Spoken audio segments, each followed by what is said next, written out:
We're gonna start off with you said you were in Corcoran Shoe for about what, 20 something years? Nah, I went to Corcoran, homie, in 19. I went to Tehachapi. I went to the whole Tehachapi in 97. In February 97. And I caught an assault with a GBI. And then I caught a fucking an incident on the yard, a slicing on the yard, and then they single celled. No, they put us walk alone, and they moved us out of 8 block to 7 block. And when they moved us, I got busted with a knife inside my legal work. Wait, so you were in prison in 1997? Well, think about 1997, and then this year is 2024. Is there a big difference? So you can let the audience know. Hell yeah, bro! Like big time. The system is completely different. In my opinion, it's night and day, bro, compared to what it used to be to what it is. As far as gangs, not even GP gangs, as well as like inactive gangs. You don't need the SNY gangs, bro. Like it's completely different. The system as a collective, in my opinion, it's fragments of what it used to be. You know what I mean? It's fragments of what it used to be, and at the same time, I think that maybe that's positive, bro. Because my opinion on things as a 46-year-old man are completely different from that of a 17-year-old. Wanting to prove himself a gang member. You know what I mean? Like my thinking from then to now is night and day, bro. Like so now, like even though the system is from a personal knowledge, like I can see it, bro. Like the system's fragments of what it used to be, it's for the better, right? Because all that stuff is just trouble. You know what I mean? And there's so much more positive stuff here now, where college is accessible, where everybody has tablets, and there's tons of self-help on there.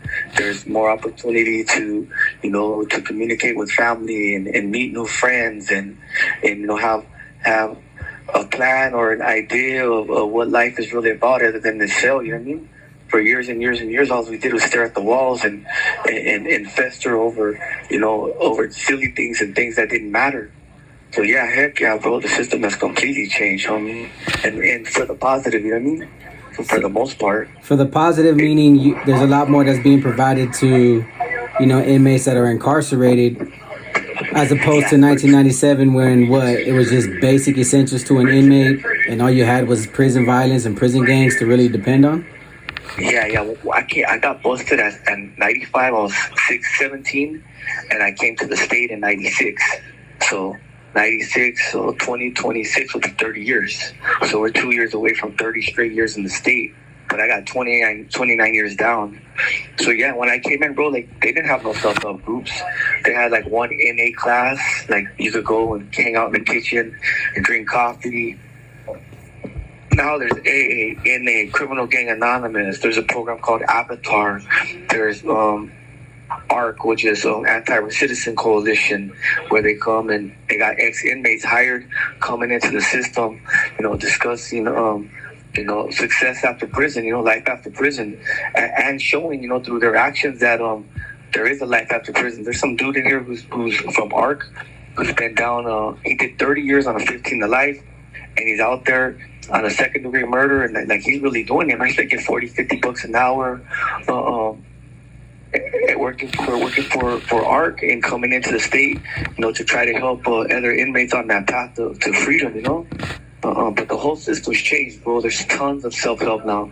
College, there's college 5 days a week. We got laptops in our cells for college, real laptops. There's, still all the other regular schools and stuff. Whereas before, bro, there was none of that, homie. There was nothing. There was one AA, one NA, if that. And, lockdowns were continuous and they were lengthy. I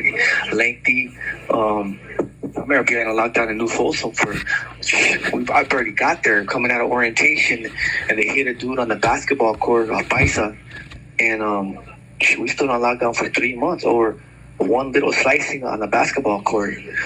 So the system's not even, you don't even lock down for nothing no more. You know what I mean? They want programming, they want dudes out there in PIA, automotive repair and welding, trying to educate themselves on some positive stuff, bro. Because for the most part, most of us are getting out of prison. You know what I mean? There's a very small population of inmates that are doing, lengthy sentences, LWOPs, those type of dudes, like without the possibility of parole. Like, really, those are really the only guys who are probably never getting out. Everybody else, bro, who's programming and on some positive stuff, like, it's just a matter of time. No matter what your sentence is, you have elderly parole, where you become eligible for parole. I think it's 56 or 60. I'm not positive on the age because it doesn't really affect me in no way. Because I'm about to walk up out of here on some just on some programming, bro. On some no violence for 13 years. On I got 4 trades. I got 2 years of college. I got tons and tons and tons of self-help groups. So I'm gonna get out. I was sentenced to 25 to life for first-degree homicide, 10 years for the gang enhancement, and 16 months for the gun enhancement. So they gave me a total of 36 years, 4 months to life. But in 2013, they changed the juvenile laws. They reduced everyone's sentence to 25 to life. So I got 29 in. So I'm coming off of 5 years denial. I go to board in December. So I'm hopeful to get some type of relief. We'll see how it plays out, because anything can happen at the board. But I mean, really, there's no purpose to hold me no more, homie. You know what I mean? I did the time. I reformed. I've changed. I rehabilitated. I don't no longer indulge in a path of crime or criminality or drug dealing, which I did for 20 plus years. Everybody who knows me, bro, they know motherfucker had the sack for a long, long time. You know what I mean? Yeah, I remember. Yeah, bro. Everywhere I go, homie. The crazy thing is. For the first part of my sentence, bro, like, I was going for like a writer. I put in a lot of work. I have 4 stabbings in the state plus 1 in the county jail. And I've been busted for everything, homie. I was a participant. I was a true believer until I wasn't, bro. You know what I mean? And once I wasn't no longer, like, I became disenchanted with it all. Like, I really sincerely walked away. And I did wish everybody the best. And I do wish everybody the best. But I walked away with a changed heart, bro, to figure out life, homie. Figure out how I'm gonna get out of prison now. I turned a new leaf, and I had no plans of looking back. You know what I mean? So we'll see what happens with the parole board, bro. But I'm hopeful, bro. My family's hopeful. My wife's hopeful. So we'll see, though, bro. You know what I mean? If not, they'll probably give me a 3-year denial, and on the 3 years denial, bro, I'll go back for review at 11 months, and then if I do everything they say within that 11 months, I'll go back before the board. The waiting list after review is like 4 months, they told me. So at 16 months, bro, I should be released. Worst case. So I mean, no matter what, bro, I'm at the tail end of this nightmare, you know? Yeah, man, that's what it is. It's a nightmare, but the way you describe the program and everything that's available to inmates, even with the non-designated yards going on, where they're kind of compromising a lot of that for those that don't want to participate in the gang violence that goes on, there's no excuses. Even for active gang members that want to go to prison and be hardcore and thugs, there's an opportunity for change, even though a lot of it described on social media is that, CDCR is also corrupt when it comes to the cost. But the corruption comes from the gang aspects, because COs politic just like inmates. But if you really wanted to go to prison, if you really ended up in prison and really wanted to change, the change is there and the change is evident. You just got to be the one to apply yourself and not get caught up in prison bullcrap. Yo, bro, you know what? After all these years I've done, homie, I realized that I gave up like a third of my life. Like, our lifespan as men, I think it's 84 years old or something like that. I have to look it up, but I believe it's 84 years old. So I mean, to give up 30 years. I gave up like a quarter of my life, maybe more than that, to like stupidity, bro. Like silly shit, homie. Like, things that are in real truth don't really matter absent, outside these walls. The most population, bro. the people don't care about none of this stuff, homie. I mean, people in the United States don't, care if you were on a SNY or UGP. Like, I mean, people, they don't even understand it, bro. It's only us in our disillusioned mind, homie, that have these fantasies that this life and this path of negativity means something. Homes, like, we all participated in like the rites of passage, bro. Like, violence was the way, and we all partake in this violence in for years and years and years in prison. I mean, but like, for what? Like, all we're doing, bro, is like assaulting our own people, extorting our own people, taxing our own people, punking our own people. Like, I never did that, homie, but, I was around dudes that did do that. They were into breaking homies, homie, not making homies. You know what I mean? And that's what's, like, so unfortunate, bro, to, even though 30 years of my life has been prison, or 29 years has been prison, 20 of those years were, active gang life, bro, and being a true believer and a participant of that lifestyle for so long, and now having left 9 years ago, like there's been real growth, bro. There's been real change. I see what these groups are what benefit do they add to our people or to the bigger society. These are just a bunch of dope fiends, homo, and making decisions on people's lives when they're high and coming down when they're high, So, but if a dude wants to really change, bro, like, the opportunity to work yourself out the system is there. I remember years and years ago being in the security housing unit, right? And I got a visit, and somebody told me that, like, they were all excited. They were super excited. I'd been back there for years.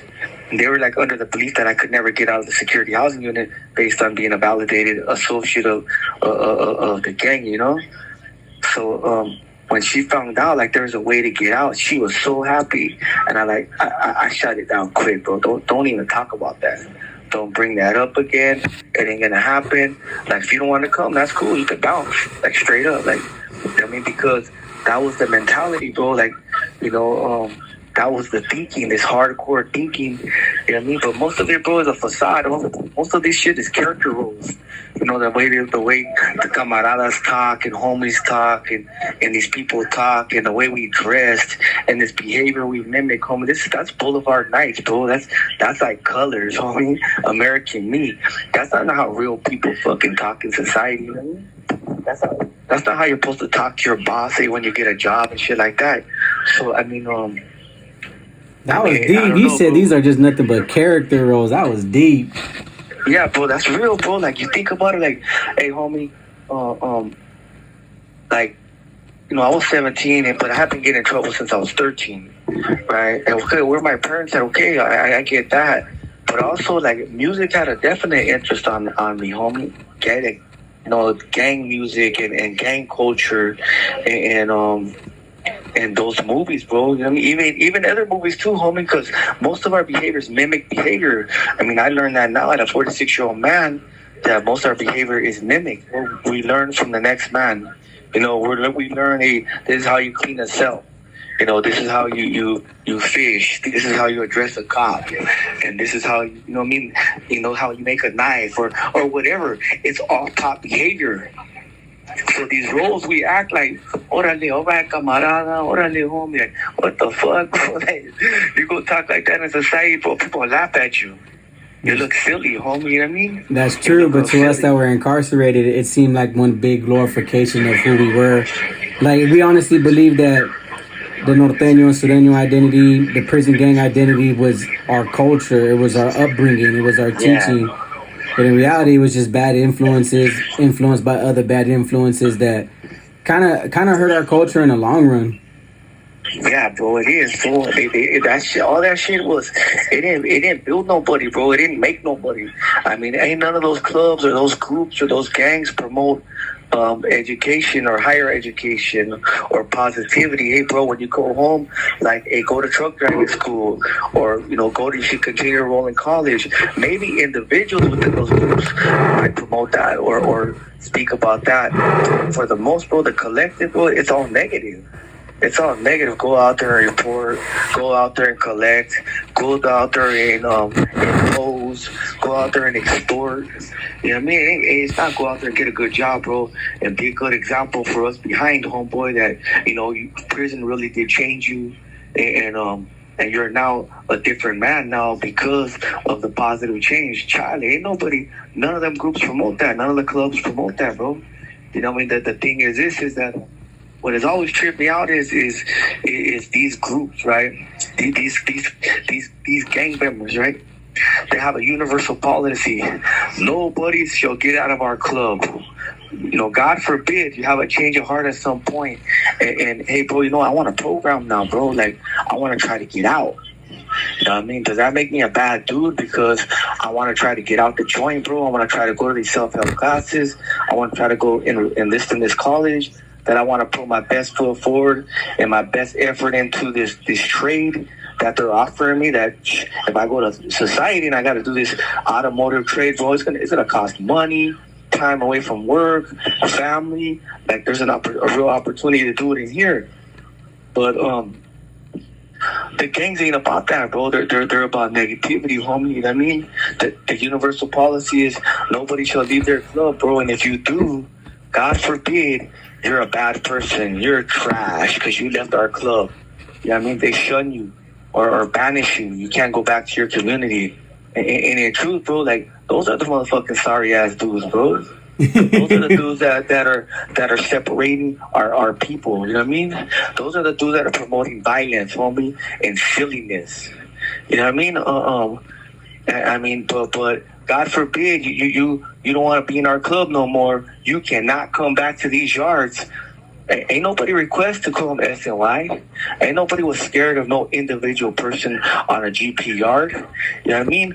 They told CDC, don't put these guys back over here. So who's the real dudes that are PCs, homie? You know what I mean? Who's the real dudes that are scared? Because all they got to do is change their policy. Hey, bro, you guys don't want to leave the gang. You guys can kick it right here. CDC, let them start putting people back over there. But nah, they have that universal policy. You cannot leave our gang. You can't leave our club, no matter what race you are, what group you are. You ain't going to promote peace on these yards.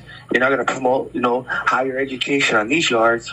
Or, going home and being a positive person and a positive role model and getting involved in, like, probation with the high risk youth, or, going and doing seminars, bro, with your experience of all these years in prison, bro, of what not to do. They don't want none of that shit, bro.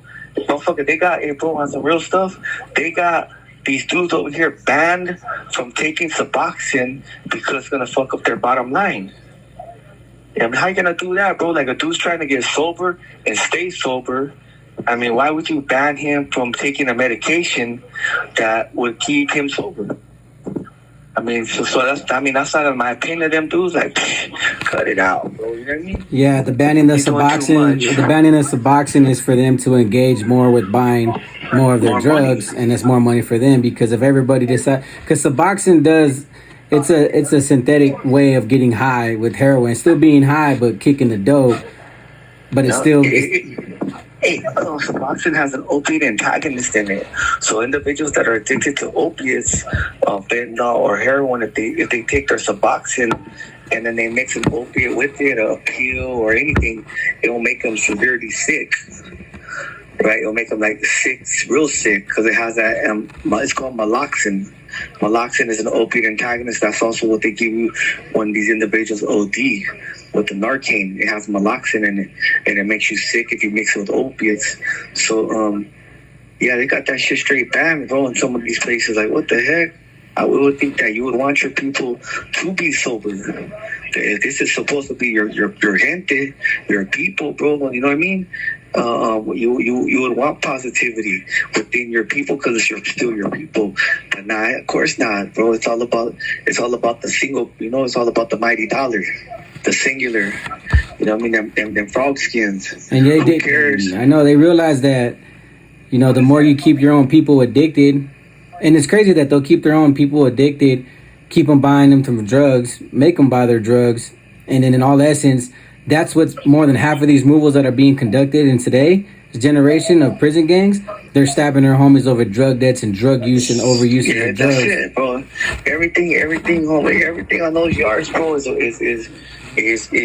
disrespect. Cause look, you figure anybody who had a sex offense or anything that would be questionable as far as an informant or a rat, they would have got smashed and dealt with in the county jail, right? They would have made it up to no level 4 main 9 GP yard. Nah, hell nah.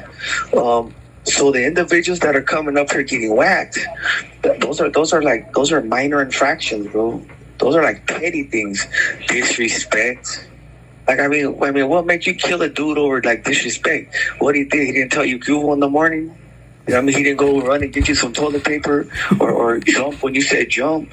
I mean, it's petty stuff that none of it's deserving of killing no one or stabbing nobody over, and it's drug deaths, bro. That's what it is. Or you're not supposed to buy from the blacks, but yet all those homie, all the leadership is all doing deals with those dudes. I know, bro. I was there, homie. I was there like when I was back there trip on this. So Lencho, I was with Lencho, the NF. I was with Sombra. I was with Slim. I was with Doughboy.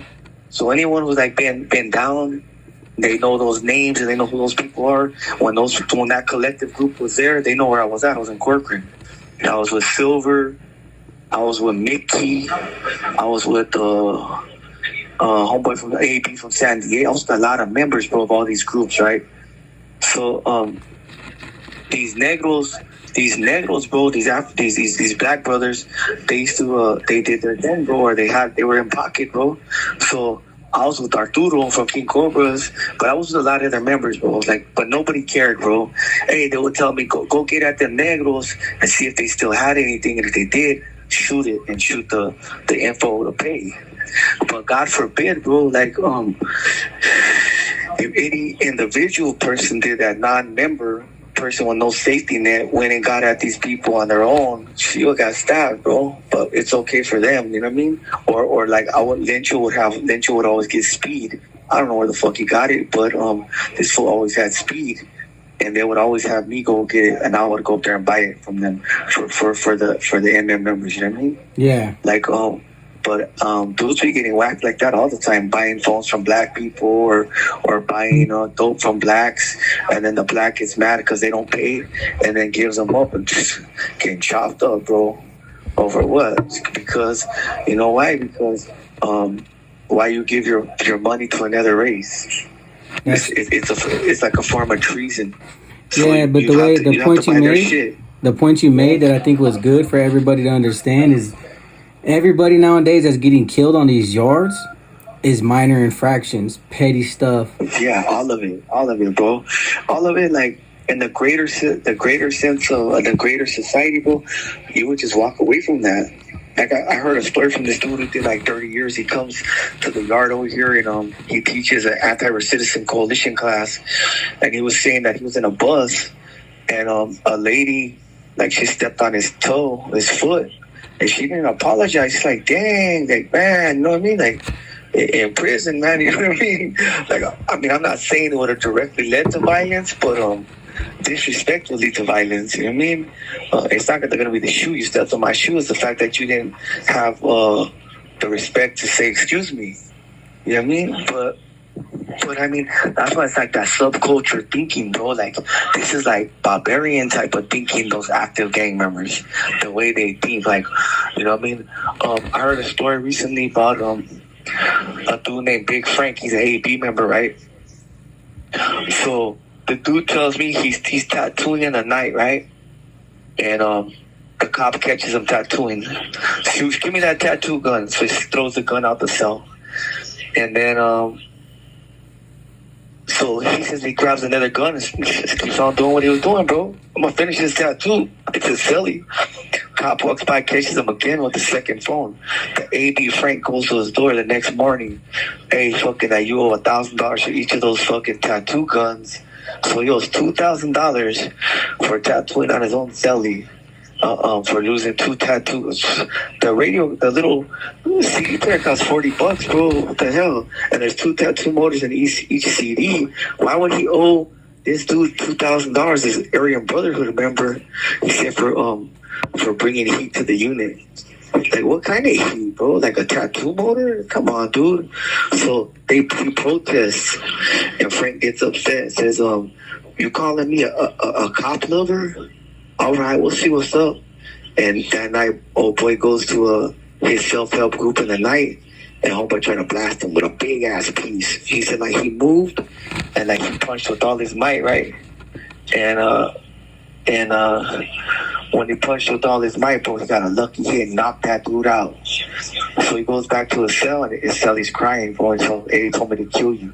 Like, for a tattoo, bro? Yeah. Are you serious, bro? You can't be serious. Any which way to extort your people for money, you'll find a legitimate reason, even though it's illegitimate. But then you wonder why a lot of people protest. A lot of people get hit for even arguing with bloqueros, meseros. Oh yeah, you can't protest. You don't have no. You have. I mean, you're in prison upon prison, bro. If I had a son that came to the joint, bro, I would never want him to go to no GP for what? To be extorted, to be robbed, to be taxed, to be forced to work out, to be forced to participate in criminal fucking activity, and to you know what I mean? In the second that he says he doesn't want to do it, they whack you, they kill you, and you got a bunch of brainwashed people thinking, well, if I won't be in prison for the rest of my life, I don't want to be at the bottom of the pecking order. Like, they think that we think, because we were part of that, bro. Like, you know what I mean? That these people are really something, bro. These people are really somebody. Why do you think that is? Why do you think that is for years? I went active 7 years before I got blasted. You lasted 20 years. There's a lot of people that last 15 to 20 years and then finally give it up.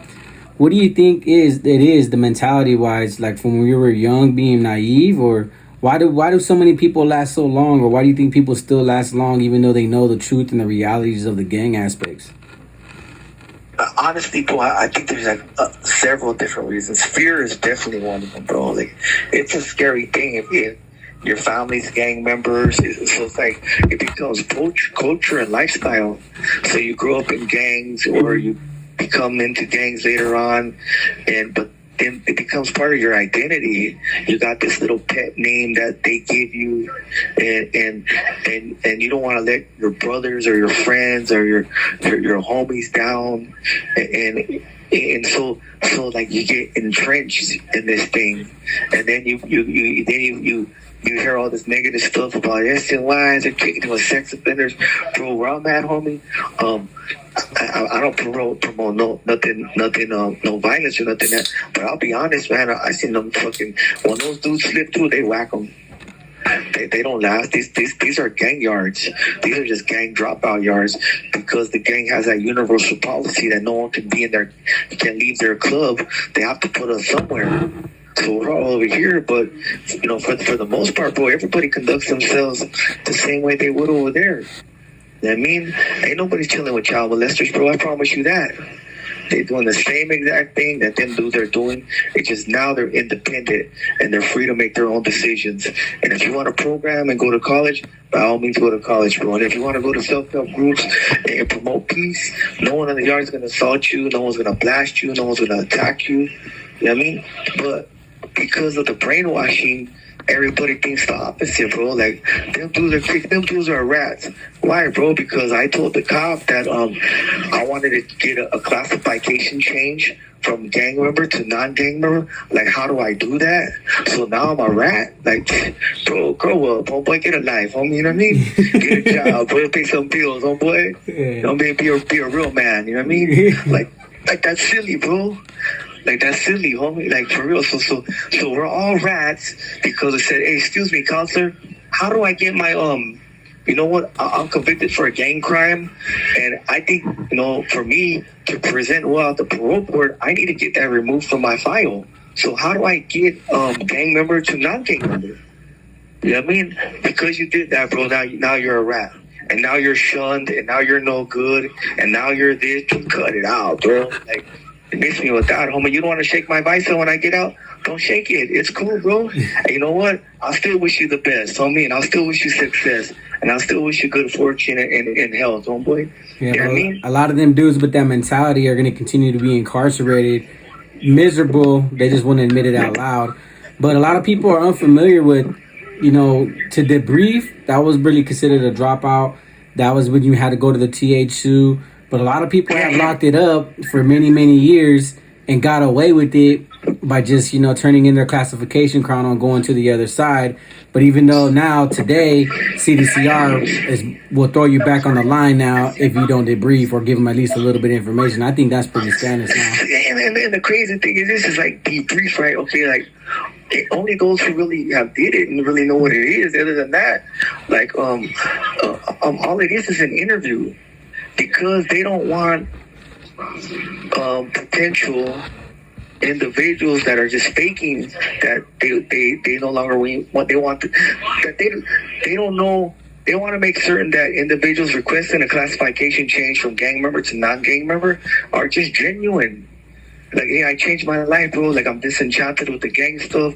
Whatever occurred over here, something changed in my heart where I don't want to do this no more. I don't want to be a participant of that no more. They just want to make sure you're authentic, bro. In truth, what they do is they go ask them dudes, hey, what's up with your homeboy Joe? Or what's up with your homeboy Beetlejuice? Or whatever their name may be, right? And it's those dudes who tell that fuck that dude. Like, and then they document it, he's no longer in good standing within the gang or the group. And you know what? That's like dry snitching. I was a participant of that too, not even realizing it. Like, they came and told me one time, hey, what's up with the Necio? And I was like, fuck that fool. I don't know shit. I don't know. I could care less. Well, all I did is just let them know that he wasn't in good standing within the club, bro, because nobody who is associated with the club would ever speak bad about another member within the clique or the group or the gang or the club, right? So, like, I told on the dude not even knowing, by saying, fuck that dude. You know what I mean? And they go back over there, bro. When I left and I got a 1030, saying, in the 1030 said that I was no longer in good standing within the Mexican Mafia. I mean, because I had chosen to no longer be an active gang member. I wanted a classification change from gang member to non-gang member. And they went and asked somebody over there, hey, what's up with old boy? And they said something negative about me, which gave me a 1030 and allowed me to come to this yard. Not me, go. Nobody was ever arrested because I chose to get a classification change.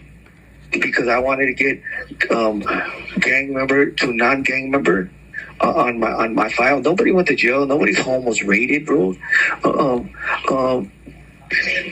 They know it, bro. There's tens of books, tens and 20s of 10, 20, 30 books out there of this gang culture, of these gangs. The FBI has been investigating these dudes since the beginning. Like, they know everything, bro. You know what? Every time they do a big RICO, somebody rolls. I mean, I was talking to somebody else when they did that big RICO on the NF, and I said,